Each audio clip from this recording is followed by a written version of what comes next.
All right, let's dive into one of the biggest, most personal questions any of us can ever ask. Who are you? I mean, really, who are you?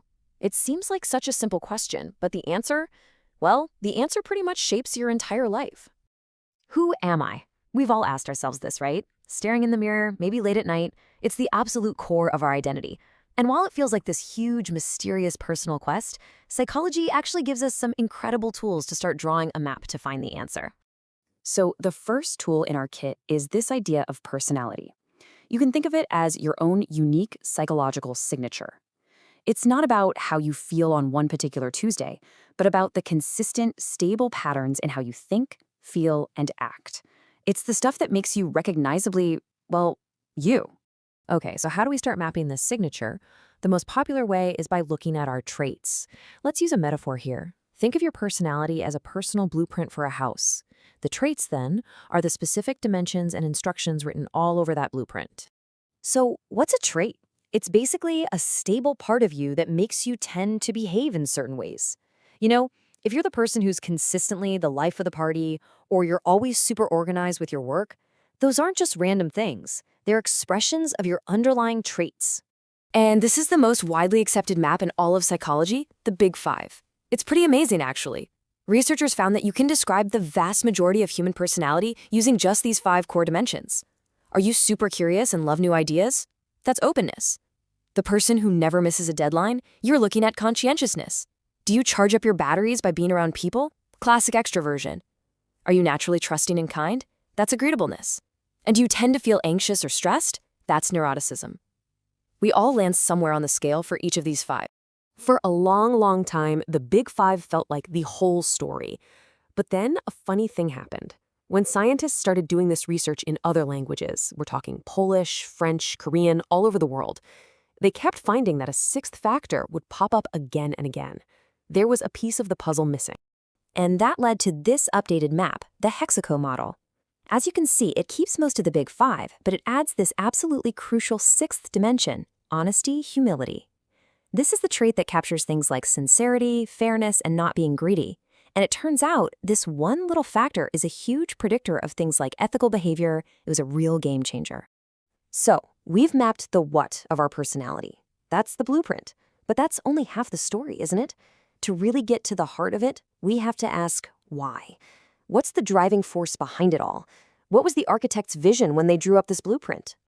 One of the most famous and maybe infamous theories says that to understand who you are right now, you have to look backwards, way, way back.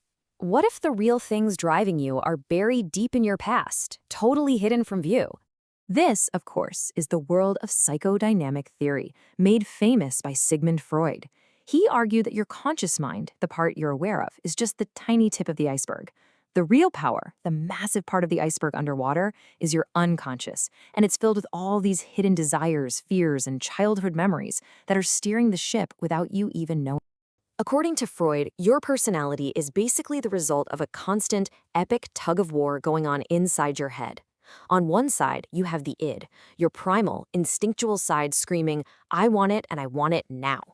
On the other side is the superego, which is like your inner parent, wagging its finger and telling you all the rules of society.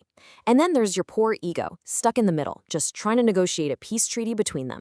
But what if we're not just a product of all that inner conflict? What if we're not just being pushed by our past, but we're actually being pulled forward by a vision of our future?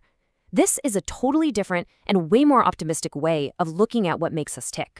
And that brings us to the humanistic view. Thinkers like Carl Rogers and Abraham Maslow said, hang on a second. At our very core, we all have this built-in drive to grow, to become the best possible version of ourselves.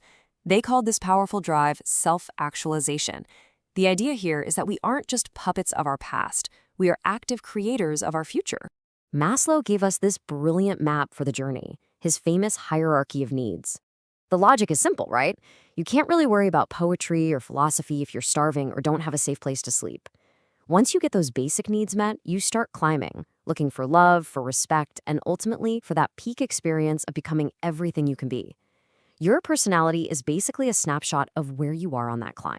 Okay, so we have traits and we have these deep psychological drives. But where does any of this stuff come from?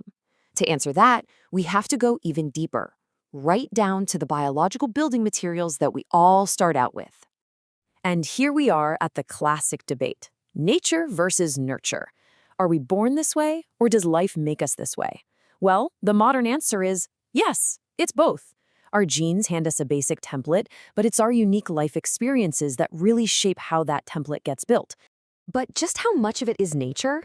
The answer might actually shock you. Study after study, especially with twins, shows that around 40 to 50% of the differences between our personalities can be chalked up to our genes. That is a huge piece of the puzzle. It means a big part of who we are has a powerful biological foundation. And get this, we can now literally see these genetic links in the physical structure of our brains. Research has found that the big 5 traits are connected to the size of specific brain regions. For instance, people who are more extroverted tend to have a larger brain area that processes rewards. Higher conscientiousness is linked to the part of the brain that handles planning and self-control. Our personality isn't just an idea, it's physically reflected in our brain's architecture. Okay, let's bring this all home. We've got a blueprint, our stable personality traits, we have these deep drivers pulling us from the past and toward the future, and we have the raw building materials, our genes and our brains. So, in all of this, who are you? Are you just the blueprint itself, or are you the one holding it? This, right here, is the crucial difference. Your personality is the blueprint. It's your tendencies, your biological starting point. But yourself is the architect. The self is the conscious you that makes choices, that decides to grow, that looks for meaning in life. The self is the part of you that uses the blueprint, but isn't trapped by it. Abraham Maslow put it perfectly when he said, "What a man can be, he must be." That's the call of the architect. It's that deep, fundamental drive of the self to take the materials we've been given and build something meaningful. So let's end with this one thought. Your personality, all your traits, your biology, your history, that might be the blueprint. It lays out all the patterns, the tendencies, the raw materials. But it doesn't decide what the final house looks like. A blueprint never swung a hammer. So the real question isn't just, who am I? It's, who am I choosing to build?